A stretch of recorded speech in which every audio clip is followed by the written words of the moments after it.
ton pedigree dans les hommes forts, ton background, je sais que tu as eu une blessure en 98 qui t'a freiné beaucoup dans l'évolution de ta carrière d'athlète d'homme fort.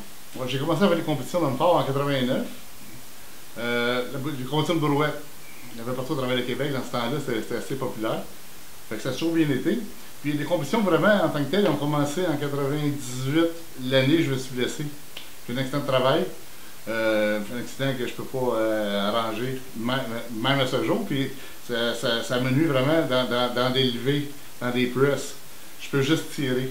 Tu peux pas pousser, c'est ça? Je peux pas pousser. Je peux pousser un peu, mais pas assez pour faire des compétitions avec d'autres hommes forts. Okay.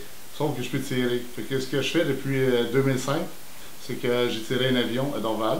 J'ai tiré une locomotive dans le Vieux-Port de Montréal. Avec la police CN. Ça a été filmé, ça a été filmé, puis que c'est vraiment... Peux-tu nous parler de la locomotive? Parce que tu t'es pris à plusieurs reprises avant d'y arriver. Ça n'a pas été facile, hein? Mais quand j'ai eu mon kit de m'entraîner, vraiment, j'ai commencé à m'entraîner en 2005. Puis de 98 à 2005, j'ai fait beaucoup de cardio, beaucoup de yoga, garder la forme physique, mentale. Fait que le yoga, ça m'a permis de garder une certaine musculature, une certaine force quand même. C'est pour ça qu'en 2005, j'ai commencé à forcer. J'ai essayé la locomotive dans le Vieux-Port, que j'ai pas réussi. Je suis retourné en 2006, j'ai pas réussi non plus. En 2007, j'ai pas eu non plus. En 2008, j'ai eu. Fait qu'après plusieurs tentatives, j'ai réussi à l'avancer de 5 pieds.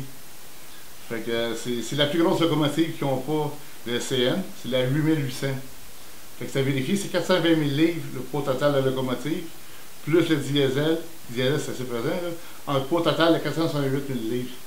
Peux-tu nous parler de la difficulté de tirer ce type d'objet versus, par exemple, tirer un camion ou tirer un avion?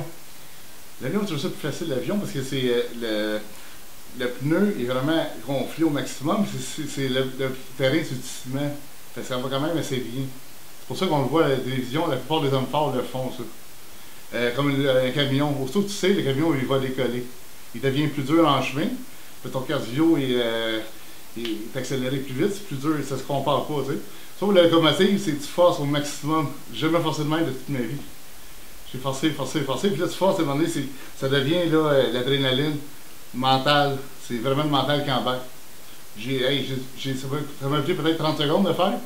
J'ai voulu lâcher 20 fois en tirant. Je lâche. À un moment donné, j'ai dit, je lâche pas. Puis je l'ai eu. Fait que ça, c'est important. Pour ça, je parle d'intimidation, de ne pas accepter rien, de ne pas se laisser faire. Pour ça, le mental, c'est vraiment, vraiment important. Puis, avoir voulu lâcher, j'avais lâché facilement. Ça m'a permis de pousser au maximum pour une bonne raison que je me sers aujourd'hui. Cette persévérance-là t'a permis d'avoir un sentiment d'accomplissement. Oh oui, certainement. Puis, comme je te dis, encore aujourd'hui, je me sers de ça. Puis, je m'en sers quand je vais dans les écoles, je parle aux élèves. Je fais beaucoup les Olympiques spéciaux, les enfants handicapés, les enfants plus jeunes, les plus vieux aussi. Puis je leur dis d'avoir des buts dans la vie. Puis c'est important de continuer. Puis surtout eux autres, c'est des exemples. Notre vie, nous autres, c'est quand même bien comparé aux autres quand ils voient dans la vie de tous les jours. Tu sais. Eux autres, c'est une source de motivation pour moi. J'essaie de l'être pour eux aussi. Ouais.